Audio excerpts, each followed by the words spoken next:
ରାଜୁ ଆଉ ବିଜୁ ଦୁଇ ଜଣ ଭାରି ଭଲ ସାଙ୍ଗ ଥିଲେ। ଜଣେ ଜଣକୁ ଦଣ୍ଡେ ନ ଦେଖିଲେ ପାଗଳା। ରାଜୁ ଆସି ବିଜୁକୁ କହିଲା, ବିଜୁରେ ପରିବାର ବଢ଼ିଲାଣି, ଘର ଚଳାଇବାକୁ ମୁଁ ଏକା, ତୁ ମଧ୍ୟ ଘରକୁ ଏକା, ଟଙ୍କାଟିଏ ନାହିଁ, ଆଉ ଜାଣିଛୁ ତ ଗାଁରେ ବି କାମଧନ୍ଦା ମିଳୁନି। ଚାଲେ ଆମେ ବିଦେଶ ଚାଲିଯିବା, ଦୁଇ ପଇସା ରୋଜଗାର କରିବା, ଆଉ ବଡ଼ ଲୋକ ହେବା। ରାଜୁର କଥା ଶୁଣି ବିଜୁ କହିଲା, ହଁ ରେ ରାଜୁ, ମୁଁ ମଧ୍ୟ ସେଇ କଥା ଭାବୁଛି। କେମିତି ଯେ ଆଉ ଘର ଚଳିବ କିଛି ମୋତେ ବୁଦ୍ଧିବାଟ ଦିଶୁନି। ତୁ ଠିକ୍ କହିଛୁ, ଆମେ କାଲି ବିଦେଶ ଚାଲିଯିବା। ଦୁଇ ଜଣ ସାଙ୍ଗଙ୍କ ଭିତରେ କଥା ରହିଲା, କାଲି ଆସି ଭେଟ ହେବେ ଗାଁ ପାଖ ବରଗଛ ମୂଳରେ। ଘରେ ସମସ୍ତଙ୍କୁ ବୁଝେଇ ଏଥର ଦୁଇ ଜଣ ସାଙ୍ଗ ରୋଜଗାର କରିବା ପାଇଁ ବିଦେଶ ଯାତ୍ରା କଲେ। ଆଉ ରାଜୁର ଭରସା କଳା ଠାକୁର, ଭାରି ଭଲ ପାଏ ସେ ତାଙ୍କୁ। ଆସିଲା ବେଳେ କହିଗଲା, ଠାକୁରେ ମୋ ପରିବାର ତୁମକୁ ଲାଗିଲା, ମୁଁ ଫେରିଲେ ତୁମ ପାଇଁ ନୂଆ ଉପହାରଟେ ଆଣିବି। ବିଜୁ ମଧ୍ୟ କଳା ଠାକୁରଙ୍କୁ ଭଲ ପାଏ, ସିଏ ମଧ୍ୟ ସେଇ କଥା କହି ଆସିଲା। ଏଥର ଦୁଇ ଜଣ ସାଙ୍ଗ ଆସି ପହଞ୍ଚିଲେ ବିଦେଶରେ। ଯାହା ହଉ ମହାପ୍ରଭୁଙ୍କର କୃପାରୁ ଦୁଇ ଜଣଙ୍କୁ କାମ ମିଳିଗଲା, ଭଲ ଦୁଇ ପଇସା ରୋଜଗାର ମଧ୍ୟ କଲେ।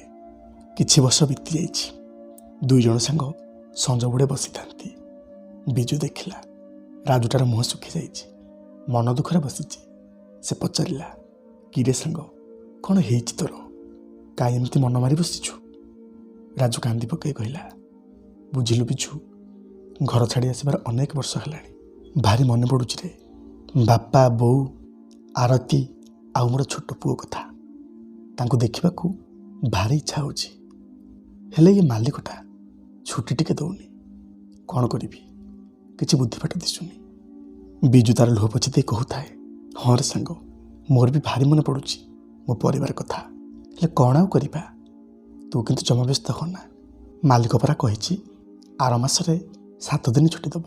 ଆମେ ତାରି ଭିତରେ ଘରକୁ ଯିବା, ପରିବାରଙ୍କୁ ଦେଖିବା, ତାପରେ ପୁଣି ଫେରି ଆସିବା। କ'ଣ କହୁଛୁ? ବିଜୁର କଥା ଶୁଣି ରାଜୁ ଟିକେ ଖୁସି ହେଲା। ଆଉ ଦୁଇ ଜଣ ସାଙ୍ଗ ସାଇତି ରଖିଥାନ୍ତି ପାଖରେ ପୁଳା ପୁଳା ଟଙ୍କା। ଘରକୁ ଆସିବେ, ପରିବାରକୁ ଭେଟିଦେବେ। ଆଉ ରାଜୁ କିନ୍ତୁ ମନରେ ଭାବିଥାଏ ଆଉ କିଛି ନୂଆ କରିବା ପାଇଁ। ଦିନକର ଘଟଣା, ଦୁଇ ଜଣ ସାଙ୍ଗ କାମ ସାରି ଫେରୁଥାନ୍ତି। ସେତେବେଳକୁ ଟିକେ ସଞ୍ଜ ବୁଡ଼ି ଯାଇଥାଏ, ଜହ୍ନ ମଧ୍ୟ ଆସିଯାଇଥାଏ। କଥାବାର୍ତ୍ତା ହେଇ ଫେରୁଥାନ୍ତି ନିଜ ବସାକୁ। ମନ ଭିତରେ କେବଳ ଗୋଟିଏ ଇଚ୍ଛା, କେମିତି ଛୁଟି ମିଳିବ। ରାଜୁର ଲକ୍ଷ୍ୟ ପଡ଼ିଲା ପାଖରେ ଆସୁଥିବା ଏକ ଗଛ ମୂଳରେ କିଛି ଗୋଟାଏ ଜିନିଷ ପଡ଼ିଛି, ଆଉ ଜହ୍ନ ଆଲୁଅରେ ଚିକମିକ କରୁଛି। ରାଜୁ ଧାଇଁଗଲା ସେ ଗଛ ମୂଳକୁ। ସେ ସେଠି ଯାହା ଦେଖିଲା ଭାରି ଖୁସି ହେଇଗଲା। କଳା ଠାକୁରଙ୍କର ଦିବ୍ୟ ମୂର୍ତ୍ତିଟିଏ ଥୁଆ ହେଇଛି ଗଛ ମୂଳରେ, ବୋଧେ କିଏ ଛାଡ଼ି ଦେଇ ଯାଇଛି। ଆଉ ତାରି ପାଖରେ ଏକ ଗଣ୍ଠିଲିଟିଏ ପଡ଼ିଛି। ରାଜୁ ମହାପ୍ରଭୁଙ୍କର ମୂର୍ତ୍ତିଟାକୁ ଆଣି ମୁଣ୍ଡରେ ଲଗାଇଲା। ଭାରି ଗେଲ କଲା, କାହିଁକି ନା ସେ ତ ମନେ ମନେ ଭାବିଛି କଳା ଠାକୁରଙ୍କ ପାଇଁ କିଛି ଉପହାର ନେଇକି ଯିବ। ଘରକୁ ଫେରିଲା ବେଳେ ଆଉ ପାଖରେ ଥିବା ସେଇ ଗଣ୍ଠିଲିଟାକୁ ଯେତେବେଳେ ଖୋଲି ଦେଇଛି, ତାର ଖୁସି ଏଥର କହିଲେ ନ ସରେ। ତା ଭିତରେ ଅନେକ ଗୁଡ଼ାଏ ଟଙ୍କା, ପଇସା, ସୁନା, ରୂପା ସବୁ ଭର୍ତ୍ତି। ବିଜୁକୁ ଡାକ ପକାଇ କହୁଥାଏ, ଦେଖରେ ବିଜୁ, ଆମର ଏଥର ଭାଗ୍ୟ ବଦଳିଗଲା। କଳା ସାନ୍ତା ଆସିଛନ୍ତି ଆମକୁ ବଡ଼ ଲୋକ କରିବା ପାଇଁ। ଦେଖୁଛି ତ ମୋ ହାତରେ କ'ଣ ଅଛି। ବିଜୁ ଯେତେବେଳେ ରାଜୁର ହାତରେ ସେଇ ଗଣ୍ଠିଲିଟାକୁ ଦେଖୁଥାଏ, ସିଏ ମଧ୍ୟ ଖୁସିରେ ଫାଟି ପଡ଼ୁଥାଏ। ମନେ ମନେ କହୁଥାଏ, ହଁ, ଆମର ଏଥର ଭାଗ୍ୟ ବଦଳିଗଲା। ଏଥର ଦୁଇ ଜଣ ସାଙ୍ଗ ସେଇ ସୁନାର ଗଣ୍ଠିଲି ସହିତ ମହାପ୍ରଭୁଙ୍କୁ ସାଙ୍ଗରେ ଧରି ନିଜ ବସାକୁ ଚାଲିଗଲେ। କାହାରିକୁ କିଛି ବି ଜଣେଇଲେନି। କିନ୍ତୁ ଯେବେଠାରୁ ସେଇ ମୂର୍ତ୍ତିଟାକୁ ପାଇଛନ୍ତି ଆଉ ସୁନାର ଗଣ୍ଠିଲିଟାକୁ ପାଇଛନ୍ତି, ଦୁଇ ଜଣ ସାଙ୍ଗଙ୍କ ମନରେ ଟିକେ ପରିବର୍ତ୍ତନ ଘଟିଛି। ରାଜୁ କିନ୍ତୁ ଦିନ ଗଣୁଥାଏ, କେଉଁ ଦିନ ତାକୁ ଛୁଟି ମିଳିଲେ ସେ ଘରକୁ ଯିବ, ଆଉ ମହାପ୍ରଭୁଙ୍କୁ ଭେଟିଦେବ ଏକ ସୁନ୍ଦର ଉପହାରଟିଏ। କିନ୍ତୁ ବିଜୁର ମନରେ ପାପବୁଦ୍ଧିଟା ବସା ବାନ୍ଧି ସାରିଥାଏ। ସେ ମନେ ମନେ ଗୁଣି ହେଉଥାଏ, କେମିତି ସବୁତକ ଟଙ୍କା ପଇସା, ସୁନା ରୂପା ତାରି ହେବ। ସେ ଦିନେ ବଡ଼ ଲୋକଟିଏ ହେଇଯିବ, ଯାହା ସେ ଘରୁ ଭାବି ଆସିଥିଲା। ଉପାୟ ଖୋଜୁଥାଏ, କେମିତି ସବୁତକ ଜିନିଷ ନେବ। କିନ୍ତୁ ସେ ପୁଣି ଭାବିଲା, ଏ ରାଜୁଟା ଥିବା ଯାଏ ସବୁତକ ଜିନିଷ ତାର କେବେ ହେଇପାରିବନି। ସେ ଭୁଲିଗଲା कि राजू तार जड़े भल सांग बोली ताकू से अनेक विपदर उद्धार करिछि। ताकू केवल दिशु थाए पुला पुला टंका सुना रूपा आ बड़ लोक हेबार निशा ताकू घारी थाए। पाप बुद्धिटिए कर बसला सीधा चलीगला राजू पाखक आ घरे रखिथिबा एक मारणा अस्त्र आक्रमण कला राजू उपरकू। राजू केबे भी भाभी नथला कि तारी सांग तापाई शत्रु साजिब से सुनार गंठेले पाई। सी जेते नेहुरा हेले सुधा बिजु किंतु किछि शुणिलानी। ताकू तो घारी थाए बड़ लोक हेबार निशा।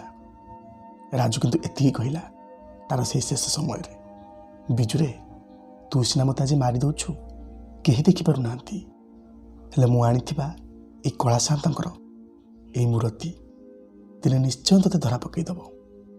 दिने निश्चय तोर असल मुखा खोलीदेव। एतिकी कही सेदिन राजूटा सबुदिन शोईगला। बिचरा केते स्वप्न देखिथिला रोजगार करथिबा टंकारे घर लोकंकु भेटिदेव आ कला शांतंक पई उपहारटिए नेब बोली। सबतक आशा आशार ही रहीगला।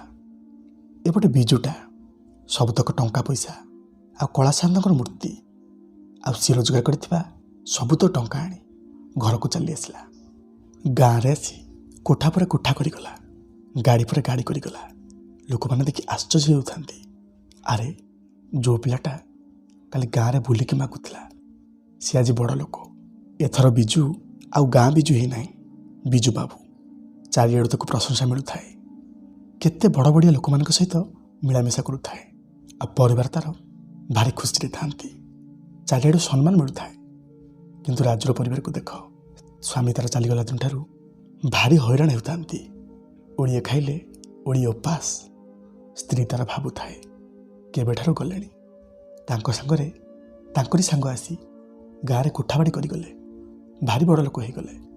आ स्वामी मोर मध्य कही जाइथिले मु आसिले निश्चय बड़ लोक हबा हेले कौन सब होगला कहाँती से कुआडे गले से यही कथा भाभी दिन राजुर स्त्री आसी पहुँची बिजुर घरे। घर तार बसवा पूर्व बिजुटा कबाड़ देला आ कबाड़ सेपटे थी अनेक गाली गुलज कला। राजुर स्त्री कांदी बोबाई घर को चलीगला। से किसी भी बुझीपार न थाए ता स्वामी सह कौन घटी। से जितेबाला घर को फेरिला केवल एति कहीगला हे मोर कला शांति तुम ही केवल साहा भरसा तुमको भरसा करी से घर गोड़ काढ़ी तांको कथा तुमको लगिला। एतिकी कही राजुर स्त्री से दिन घर को चली आसला। आ बिचु मध्य यही कथा कबाड़ सेपटे थाई शुणुए। से मन मन भावुए अच्छा राजू मरबार अनेक दिन हो गलानी सी मध्य से कथा कही जाइतला ए काठर मूर्तिटा ये कुआडे मत धरा पकेब। आर तो कान नहीं कि आखि नहीं कि पाटी नहीं ये तो निजे उठी पारुनी आको मु उठेले उठुची ये पुणी मो कथा कहब। एमती केते कौन कथा से दिन बिजु भाभी जाऊए। से कला सानंदर मूर्ति को देखी एपटे मुरिके मुरिके हसुए। ठीक एतिक बेले तार स्त्री आसी पहुँची। से कहूए कि हो आज कौन एत खुशी कला ठाकुर मूर्ति को देखी। बिजु कहूए ना से किसी नुहे किंतु स्त्री तार छाड़ा पिला नुहे। लगी पड़ी पचारू थाए मत तुम कह तुम कौन पर हसुल मु जानी तुम मत आग परिका भल पाऊन बड़ लोक है दिन ठार मत कहबनी तो टिके अभिमान कर से दिन स्त्री तार कहला। आ स्त्रीर कथार पड़ी बिजुटा से दिन भूलीगला से कौन कहूची। से कहूए तोते कहबिनी तो क्या कहबी शुण कथाटी आम रखबू कहारी कहबूनी। शुणु राजू जो दिन मरीगला से दिन से कही जाइए काठर मूर्तिटा कुआडे कथा कहब मत धरा पकेब। पुणी तार स्त्री पचारू थाए हेले कौ कथा काठर मूर्ति कहीं कथा कहब। आर तो कान नहीं कि आखि नहीं कि पाटी नहीं। बिजु कहूए जानिछु राजू को मु मार देइछि। ए जो टंका पैसा सुना रूपा देखुचु सब राजू पाइला तू कहारे को भी कहबूनी। स्वामी ठारू एक कथा शुणिला परे स्त्री चमकी पड़ा हेटी तमें मनीष मारिच सी तुमर बंधुटी केमती ताको मारी पार आलो ता नई मु कौन बड़ लोक हो पारि था।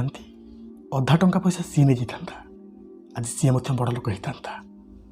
तू किंतु एक कथा कहार कहबूनी तोते मोर राण ଏତିକି କହି ବିଜୁରା ସେଦିନ ରହିଲା। ହେଲେ ବିଜୁର ସ୍ତ୍ରୀ ସେ ତ ମାଇପି ଲୋକ, ତା ପାଟିରେ କେଉଁଠି କଥା ରହନ୍ତା। ବହୁତ ଦିନ ପର୍ଯ୍ୟନ୍ତ ନିଜ ପାଖରେ କଥାଟାକୁ ସାଇତି ରଖିଥାଏ। କେବଳ ସୁଯୋଗ ଟିକେ ଖୋଜୁଥାଏ କେମିତି ଅନ୍ୟକୁ କହିବ। ସେ ତାହା ହିଁ କଲା।